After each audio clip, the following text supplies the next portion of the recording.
দেখতে পাচ্ছেন পানিতে প্রচুর ময়লা। চট্টগ্রামের ফয়েজ লেকের সিওয়ালডে গিয়ে সত্যি আমি অনেক বেশি হতাশ। আসসালামু আলাইকুম রহমতুল্লাহ, welcome to my channel and my page. আমার দুষ্টু মিষ্টি আপুমনি আর ভাইয়ারা, আপনারা সবাই কেমন আছেন? আলহামদুলিল্লাহ, আল্লাহর অশেষ রহমতে আপনাদের দোয়া আর ভালোবাসায় আমি লাকি তো খুবই ভালো আছি। ভিডিওর শুরুতে নিশ্চয়ই দেখলেন পানিতে কী পরিমাণ ময়লা।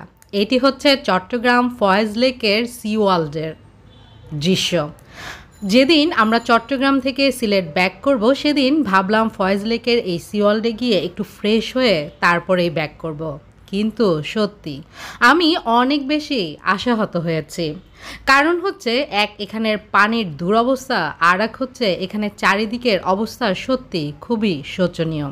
এত টাকার টিকিট দিয়ে আমরা ভিতরে যাওয়ার পরেও আমরা কিন্তু এই পানিতে নামিনি।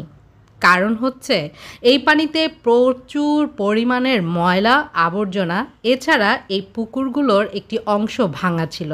একজন মুরব্বি তো প্রায় পড়েই গিয়েছিল, ইভেন ওনার হাতও কেটে গিয়েছিল।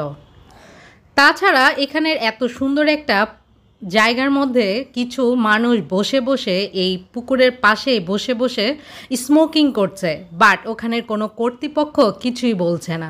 এগুলো দেখেও সত্যি আমি অনেক বেশি অবাক হয়েছি। আসলে এত টাকা দিয়ে ওখানে যাওয়া মানে আমার মতে সময় এবং টাকা দুটি অপচয়।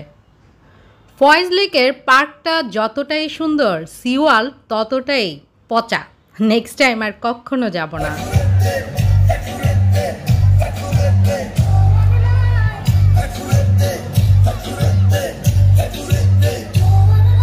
আমার এই কথাগুলো এবং এই ভিডিওটি আমার নিজের অভিজ্ঞতা থেকেই আপনাদের সাথে শেয়ার করেছি।